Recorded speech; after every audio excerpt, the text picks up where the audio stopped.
Hi, everyone. My name is Divya Martin, and I am thrilled to be a part of today's Conscious Women Summit.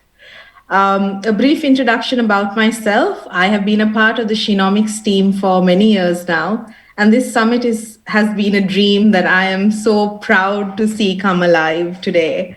I know we had a mesmerizing session just before me, but what is going to come up next is going to be an equally mesmerizing discussion, a panel discussion, for which we have some amazing panelists. Early this year, Shenomics launched a research report, something that we had been, undertaking for many months actually.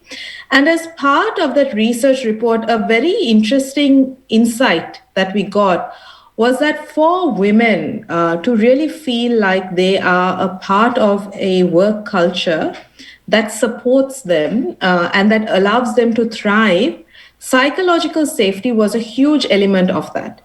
And I'm sure all of us would agree, especially given today's climate, the kind of world that we live in, it becomes even more important for organizations, especially to highlight the importance of psychological safety when they're talking about their organization's culture.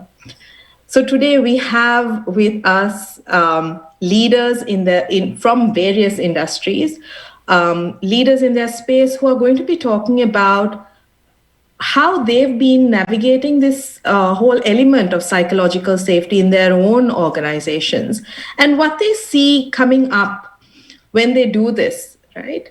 And I'd like to briefly introduce our amazing panelists and our moderator for today. Our first panelist is going to be Bidisha Banerjee, who is the Global Group Vice President for Talent, Culture, and Employer Branding at Welspun Group. We also have with us today on our panel Jaya Virwani, who is the Ethics and Diversity and Inclusiveness Leader at EY Global Delivery Services. Joining them will be Roma Dutta Chobey, who is a Director for Travel, B2B, Gaming and Services, Media and Telco at Google. And we have Anupama Kothapalli, who is a Vice President for Diversity, Equity, and Inclusion and Leader Development at Deloitte.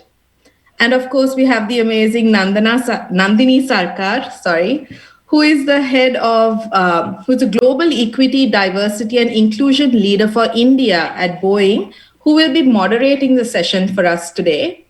I hope all of you get many insights from today's discussion. And over to you, Nandini. Thank you, Divya, and greetings of the day to all.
Greetings of the day to all. Hope you and your loved ones are doing well.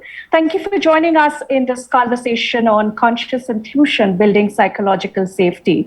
So from hunting treasures within us with Vipul to organization realms, here we are talking about bringing the best treasures out of ourselves in the organizational ecosystem. So as social beings, we prioritize safety and belonging over speaking up and going against common knowledge, beliefs, and norms.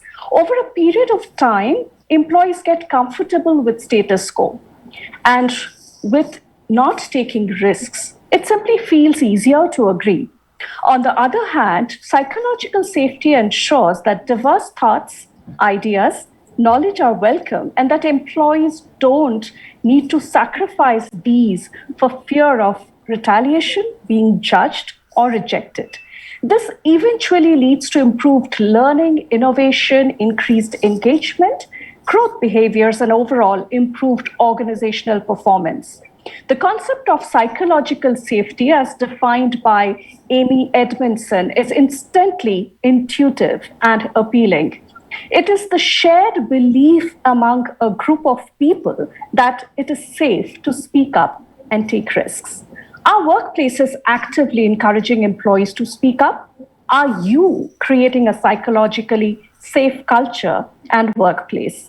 At Boeing, we are intentional about promoting psychological safety through a scientific approach to habit builder over a sustained period of time, making every teammate at every tier of the organization across global footprints accountable so that it becomes part of our cultural DNA, thus building better teams and business outcomes. So as I orchestrate this panel, my attempt would be to bring out the best practices that bolster conscious inclusion, building psychological safety. Once again, welcoming my industry peers, friends, and panelists for today, Anupama, Bidisha, Jaya, and Roma. Hello, all. My first question is for you, Roma. So Google had published a 2-year study on how to build a great team. And psychological safety came up as one of the core attributes of a great team. Tell us about what underlies psychological safety. So specifically, how do you define it and translate it to people's understanding? Over to you, Roma. Hi, Bidisha. Hi, Nandini. Can you hear me? Yes. Okay. Firstly, thank you so much. It's a pleasure to be in the company of such amazing women.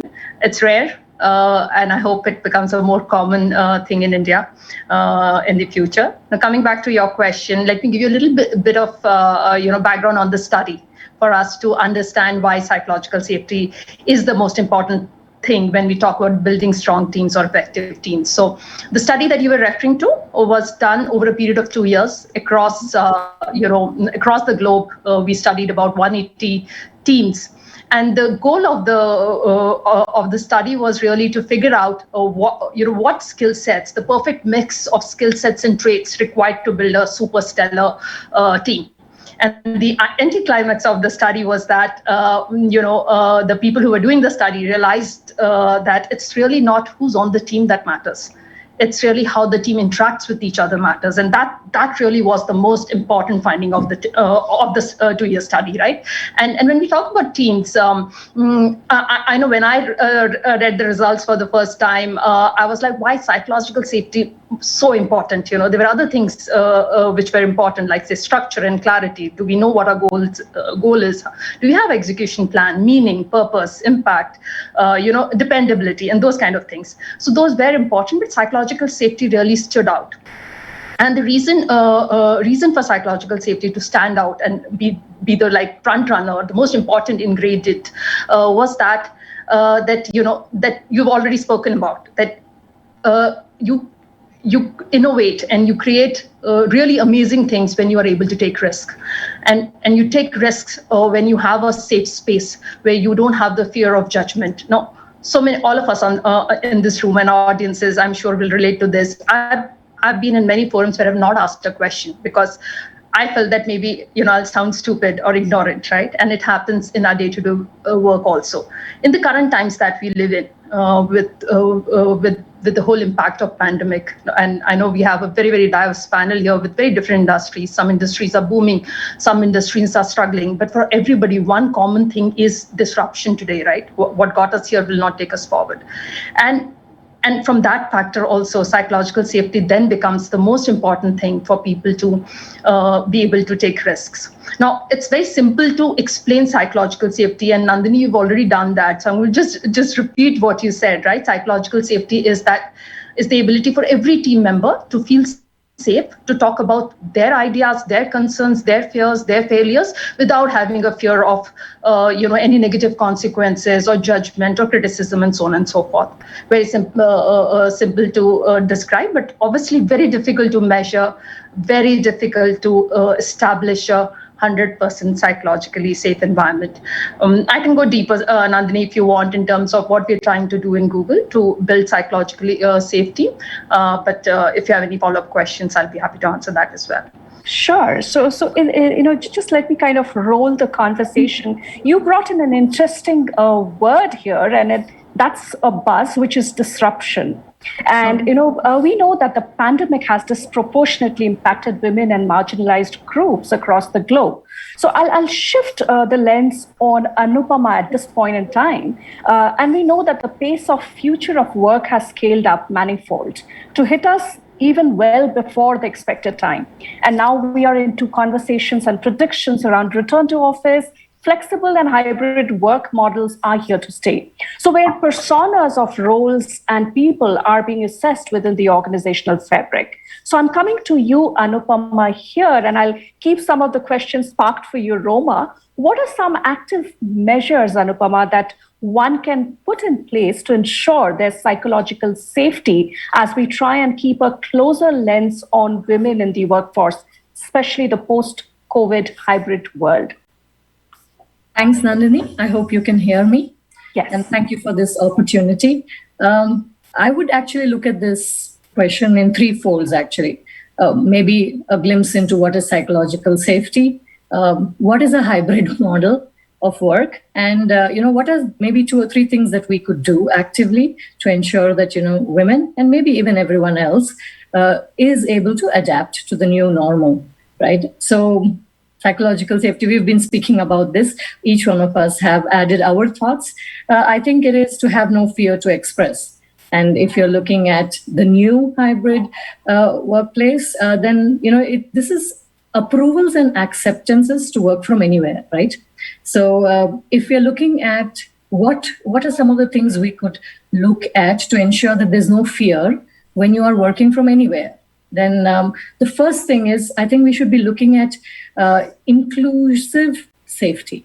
Again, as the name suggests, what can we do to ensure that everyone that you're talking to, be it, are you with them or are you without? Are you virtual? Are you somewhere else? How can you ensure that you're inclusive?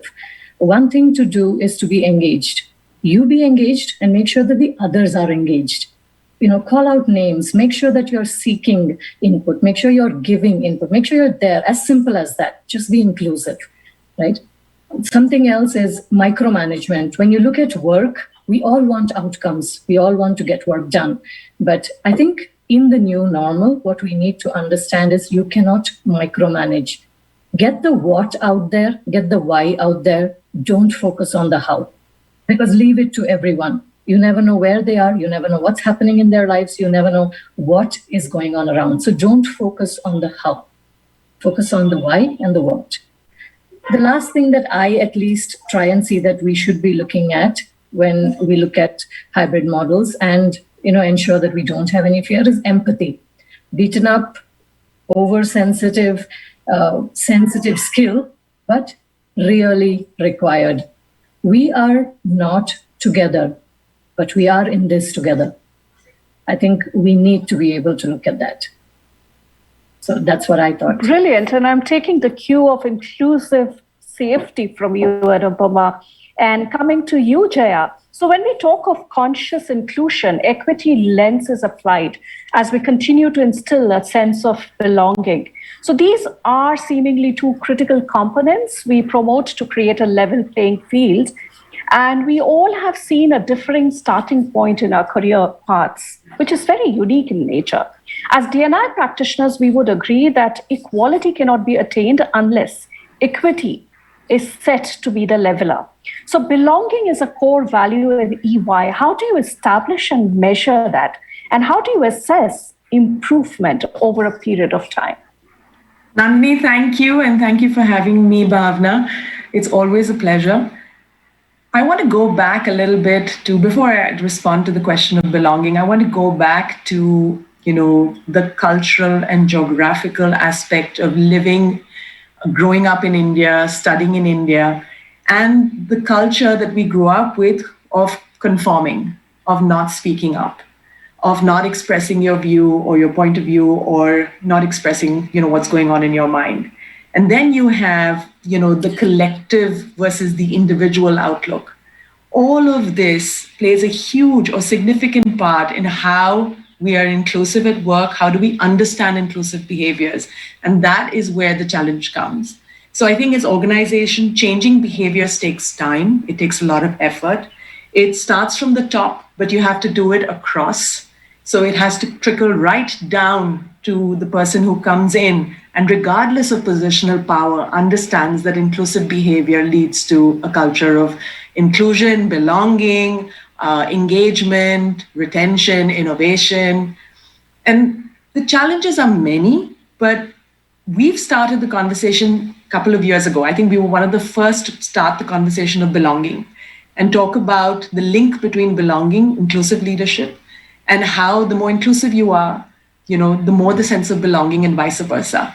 So we've put that as a very, very large part of our agenda, and we're equipping our people to, one, break down inclusive leadership and understand what are the behaviors that they need to display on a daily basis.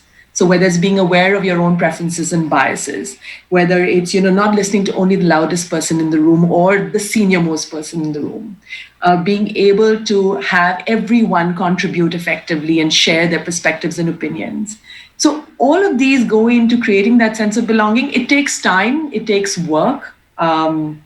It's always on our agenda. So it's never that we're not talking about it, which I think has worked very effectively. And we measure this. So we measure this on a quarterly basis. We measure this through team interactions. We do a lot of high-performing team interventions. So we're always trying to build trust. But overall, when we look at the culture, I think our culture is consultative, it's collaborative, and it's not authoritarian. That's what's working. Back to you, Nandini. Yeah, that's really insightful, and very interesting juncture as I bring in Bidisha here. We know that leaders have the strongest influence on a team's psychological safety, and organizational culture is most dependent on the culture traits reinforced by organizational leadership. It is expected of the leaders to set the tone. And as a bid to transform organizational culture, how do you change mindsets at the highest level of the organization, not to miss the intersectionality at play, generation being a predominant influencer? Right. Thank you so much, Nandini, and thanks, Shenomics and the entire team, Bhavna and team, to have me here. And I think it's a great question. And, I was reflecting on, which, because there's so much to say and we have little time, but I wanted to really bring forth the point and some experience from my current workplace, which is the Welspun Group. And, it is a first generation promoter-led organization. So there are a lot of things that are play here. We also have an office in Mumbai. We have offices across India and US and UK, which means in tier 2, tier 3 cities as well. So intersectionality is at play every day, every second in our lives. Now, coming back to the question, saying that how do you really make this change at the highest level? And I think it's such a pertinent because, I've seen a lot of HR leaders and HR folks talk about this, and we focus mostly on people.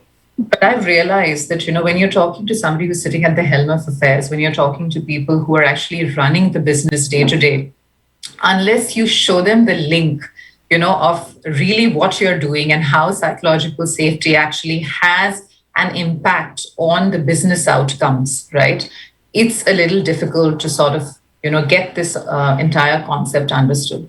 So I think what has worked for us and the kind of conversations we have with our senior leadership within Welspun is really establishing the link. And what I think COVID has managed to do really well, I think the first time everyone has realized that the health and well-being of the workforce is directly linked to the health and well-being of the business.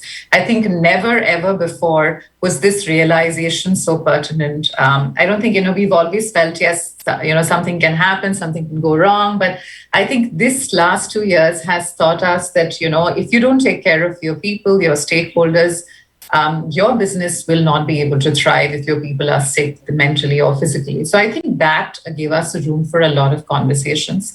And Welspun being a conglomerate, having businesses, across infrastructure, manufacturing, retail, we have various diversities. But I think what really works in a business case that you take to the promoters or you take to the senior leadership, saying that if we don't provide psychological safety, what's the cost to business? Happens as a result of that. So we've been doing a lot of study saying that if provided people are productive, they're engaged, they're happy, what are their productivity levels? And versus if they're not engaged, they're worrying about simple things like what's going to happen to me next. I think most of the people in the last 2 years worried about whether I'm going to have a job at all, right? So I think that conversations have started really well over the last 2 years. And what we've told our leaders to go back and really look at, 3 things that I'd like to talk about is if you're trying to change mindsets, that, when organizations begin, we all begin with a purpose in mind. And unfortunately, in times of crisis, the attitude sometimes is to hunker down and go back on, the dynamics of, hey, let's cut costs and, let's look at people, let's look at etc. But we forget sometimes the larger purpose. So it's very important sometimes as HR leaders to sit with your leadership team and help them re-emphasize their purpose. Why did they begin this organization? What was the intent?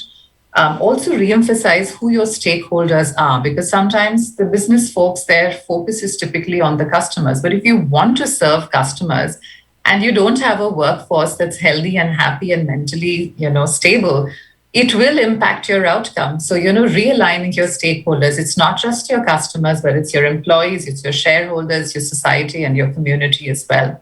And the last one is to be able to, as leaders, usually entrepreneurs, first generation promoters are extremely resilient. They have a lot of grit and they have a lot of resilience. So telling them that how do you thereby pass that skill and, how do you really develop your resilience muscle across the organization? So I think for us, these 3 worked really well. And I think we've managed to create huge shifts. And today I'm so happy to share with you, we're doing a lot of work around diversity, equity, inclusion. We're doing a lot of work around wellness. We have nutritionists come onboarded with us for our employees. We have yoga experts. We have, employee resource group. We are also extended to our families of our employees as well.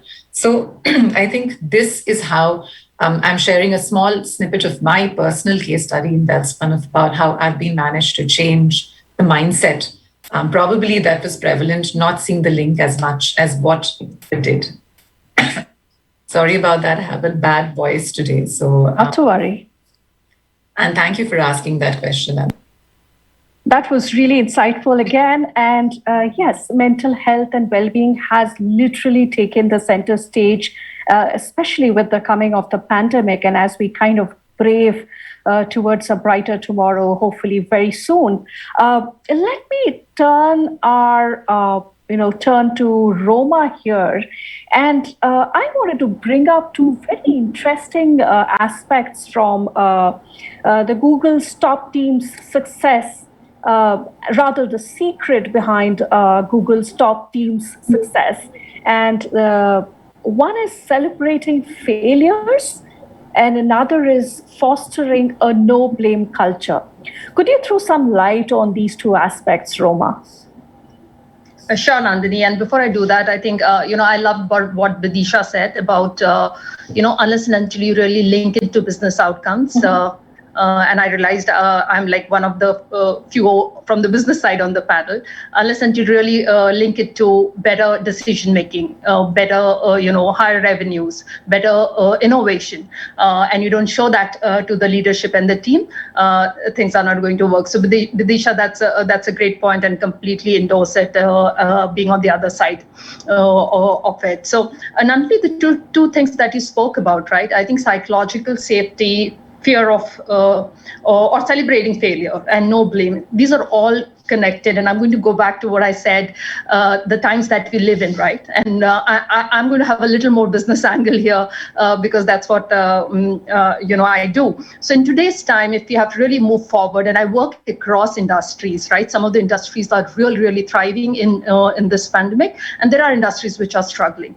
But one thing that I realized, whether it is within Google, in my teams, or the clients that we work with, is going to take us forward, is really encouraging diverse thinking, diverse ideas, and all of that. And that completely links to psychological safety. And from there comes these 2 points, right? So if I want to innovate, I will have to take risk. If I have to take risk, I'll have to overcome the fear of failure. How will I overcome the fear of failure? If there is no blame game, there's no adverse consequences of failing, if there is no, finger pointing that happens. So from that lens, all this is very, very correlated. So if we talk about how do you celebrate failures, now, again, a very important lens from a business side is that, are you only celebrating outcomes, which is winning or losing, or are you celebrating the entire process? Are you talking about ideation? So if we have a psychologically safe team where every member feels comfortable sharing their ideas, the team as a whole collectively feels okay about taking 2 ideas, irrespective of whose idea it is. One idea fails, one idea thrives, and we are able to celebrate both, and maybe pay more attention to the one that failed and take collective ownership for it and learn from it. That's going to really encourage people to take risk. And the other side is also true, right? If I do not do that and I only celebrate success as a leader, my people will get into either inaction, or they will procrastinate so much to say that, is this going to be success? Should I invest my time on this or not? And the whole process will stop. And in today's day and age, inaction is going to kill the business. So you just can't afford that kind of being slow. Having said that, you also can't have everybody trying out everything and having our own share of failures, and there's obviously a common goal that needs to be achieved and things like that. And that's where collective ownership, collectively having healthy debates, really asking questions of each other. Psychological safety is also about not just being nice and supportive of each other. It is also about, can I ask you the tough questions? Can I be brutally honest and say that, I think this will not work because of ABCD? And, hearing your point of view and then going ahead with the best idea. So all of this is interconnected, right? Celebrating failures, not having any blame, taking collective ownership of the victories as well as the failures, and creating an environment where we are asking a lot of questions, so that we are not like 10 people moving in 10 different directions, but really debating, getting the best ideas together, challenging it, and then collectively going ahead with the ideas. So that's my business take on. Absolutely, and I guess D&I is one of the most critical underpinnings of business strategy. So it has to have that correlation well weaved in to make it successful. So with the collective ownership piece that Roma just mentioned, I would turn to you, Bidisha, here. Psychological safety is all about mindset translating to behavior, creating a culture. How is accountability driven around this transformational act within Welspun? If you can just on a crisp note share with us. Absolutely. See, I think, unfortunately, what happens, and I actually was reading the comment, I think Garima had a very good point. She said, it's always spoken in forums like this, but, when you get down to really work, it's forgotten. And I think that's really what we want to do differently. And that's what I always say, that you have to involve all leaders, all managers across the conversation. Because what happens is, sometimes I've seen that, these conversations happen they're in isolation. They'll happen in people meetings, but they don't really happen in, let's say, a merger and acquisition meeting. So for example, let's say if your organization is going through an M&A and you want to talk about the fact that, hey, how are we going to manage the psychological safety? So I think it's both ways. I think it's also time for us HR leaders to be able to contribute in business meetings and get the people angle along with business angle. So for example, many times I have seen HR leaders get invited to board meetings or get invited to investor meetings, but oftentimes I see the contribution is that, it was great to know, good to hear, but I didn't have anything to say. But now we have to find that link. So if you're doing an M&A, or if you're doing a strategy conversation, or it's about cost cutting, or it's about increments, you need to figure out at every moment that you start being the catalyst, you start being the flag bearer, saying, hey, how are we going to take care of psychological safety? What would be the people be feeling at this time? And that's really why, there are a lot of, like what Garima's question was, that, a lot of conversations happen, we all meet and we all agree, but when it comes to implementation, it fails because we're actually not connecting this as a part of what we do. So a lot of times senior leadership is involved, they're committed, but your regular day-to-day line managers,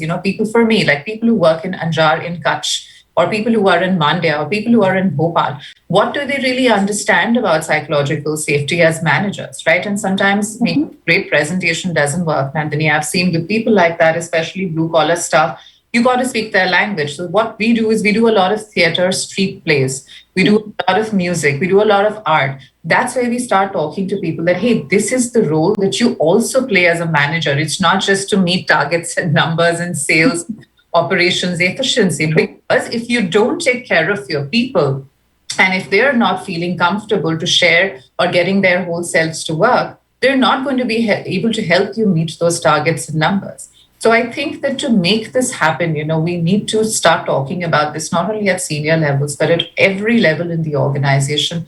Take the managers, line managers as a part of the conversation. And as HR teams, it is up to us to begin these conversations and meetings which have nothing to do with HR, like business meetings. I'm sure Roma will agree that it is difficult, when you're sitting through an investor meeting or when you're sitting through a board meeting and you're emerging. No one really is talking. Everyone's talking numbers. Everyone's talking. So as an HR person, the onus is on us to say, hey, how is it going to impact my people? This is what we should communicate. So I think that's what we're doing, Nandini. And thank you for asking that question, because it is extremely relevant that we involve the entire organization, have a different strategy for senior leadership, middle managers, new joiners, and also take everybody along on the journey.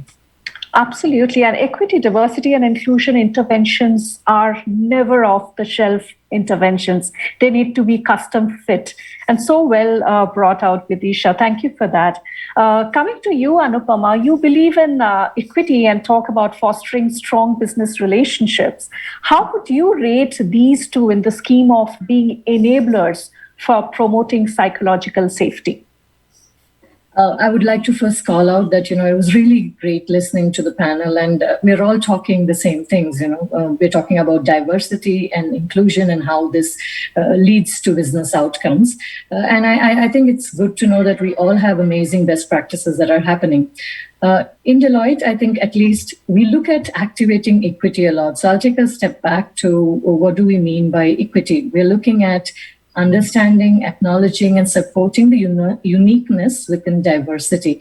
I think we are trying our best, and we've moved a little ahead in diversity. So what do you do next? You try and understand within diversity, what can we do that is unique to each of us? I'm sure each one of us kind of connects or does not connect with someone basis something that we like or dislike, or something that catches our attention about someone. So there is something unique about each one of us. So how do we look at this in the workplace? And this is where we say, how do you do strong work relationships enable outcomes? Do they lead to business outcomes? Do they even foster relationships that enable influence of work? Yes, they do. I think strategic networks are key to any organization, and even in life as well as at work. You've got to build on your network in order for you to be able to meet your aspirations as well as your life goals. Now, how does this help, or how is this even connected to equity or psychological safety? I guess they're intertwined, interlinked in some ways, but let me call out a few things that maybe come to mind when we talk about this. So if you are looking at relationships and results, and they go hand in hand, and you're talking about 50-50, you will not have outcomes until the relationship is not impacted. If that's how you're going to look at it, then you're ensuring equity, because you're going to understand what matters to that particular person, that particular team, and that particular outcome also happens, right? So how would you ensure that? You would make sure that you are actually accepting of conflicts. I think the panel has called this out. It is important that you don't look at conflicts as something wrong or something that moves in the opposite direction. Accept conflicts as healthy. I think it's simpler said than done, but definitely something to think about. It's okay if we don't agree, and it's absolutely fine to disagree. And it's okay if someone else has something completely different. Why don't we just accept conflicts? That's one step towards looking at that. Another step that we could actually look at is avoid blame, as simple as that. Don't react. The minute something goes wrong, even actually when we do something right, we look at someone who's responsible. I think at least when something goes wrong, let's avoid blame.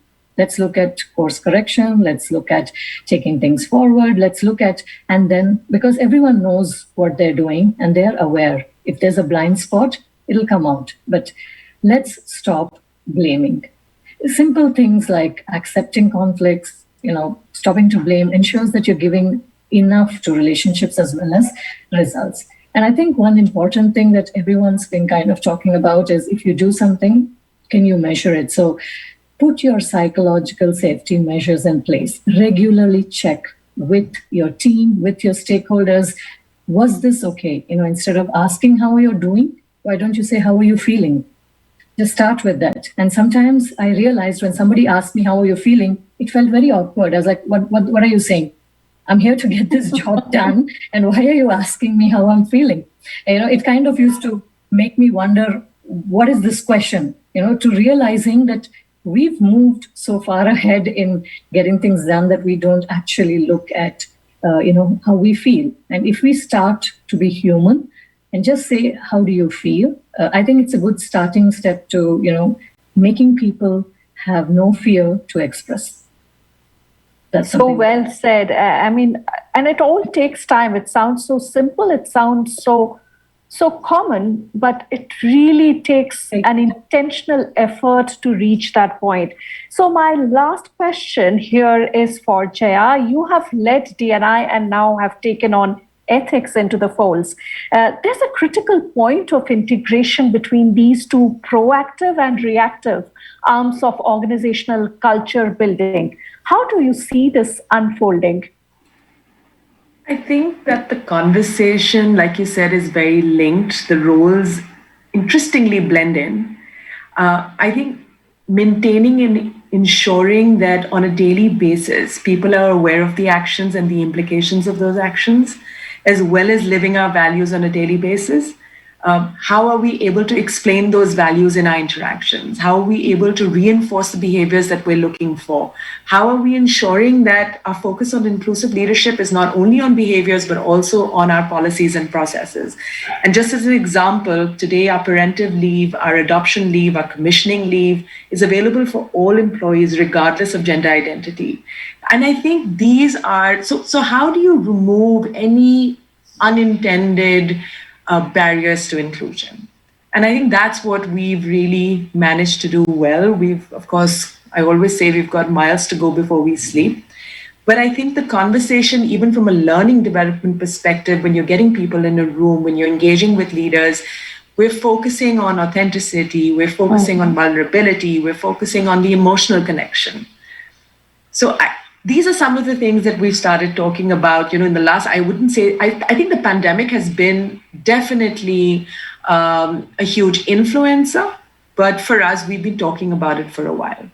Wow, that is powerful. And, I see some questions, and this is for either of you, Jaya or Anupama. It comes from Rajat Rashmi, and your companies require 24/7 working hours.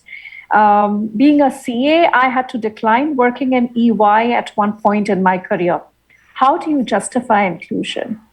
I think I responded to that, Nandini, on the chat. Was it? Yeah, I already Okay. responded to that while the conversation was on. All right. Anupama, any take on that? Yeah, I did too. However, as I would call out, yes, we do work hard, but it's a choice on how you want to work. I think we give everyone the flexibility to bring their best to work on how they want to do this. So I've already responded. There's another question. I don't know if you've already responded to that because I didn't have my eyes on the chat box. And it comes from Garima that says, I've noticed that the conversations around inclusion and safety to speak out are good to have chats in the organization, but they are quickly forgotten when you get down to working. Is there some way we can consistently affect the culture of psychological safety? And it can be any one of yours to respond.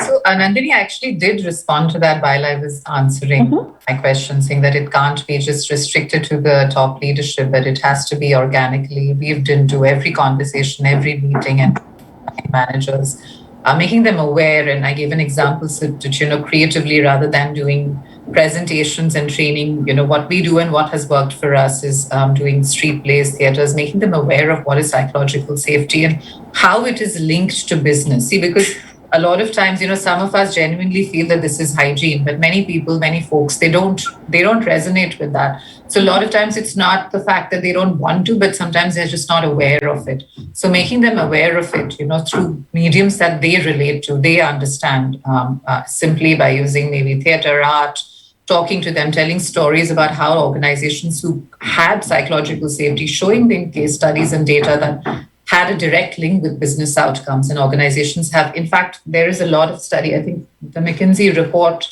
2021 also talks about organizations that have provided psychological safety have actually by far outperformed any other organizations in the last 2 years. So I think there's enough data.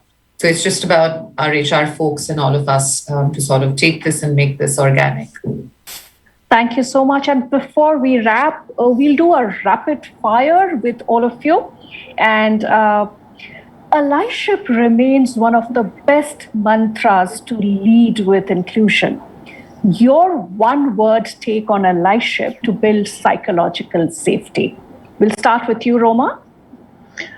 So I'm sorry, I'm not going to say one word. I believe in allyship completely, but because there's so many women on the forum, one thing that really recently I heard from a woman colleague was that women are over-mentored and under-sponsored.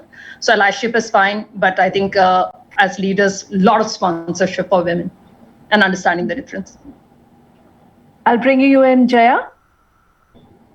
Women need to sponsor other women and not wait for the men to do it. Aha, love that. Yes, Anupama. You said one word, oxygen. Who? And the next, please. So for me, I think it'll be I'm going to say it like what Jaya said, but I think women need to sponsor themselves also. You need to speak up. You need to amplify your own achievements. So I think, don't wait for anyone. Don't wait for the men. Don't wait for the a large part of it, you can start by doing it yourself. So I think amplify your achievements, talk about it, create a brand, be proud about what you do. So more than one word, but it had to be. I think that's okay. I just try to kind of keep it watertight, but I love whatever you kind of came up with. And it really makes an overall sense because we have to take charge of our own career as well. It is our life, it is our choice. And we need to have that in us, that it's okay to speak up if the things are not right. Let's identify those hot spots. Let's speak up, let's seek, and let's listen. With this, signing off from this section. Thank you. Thank you, everyone. Thank you.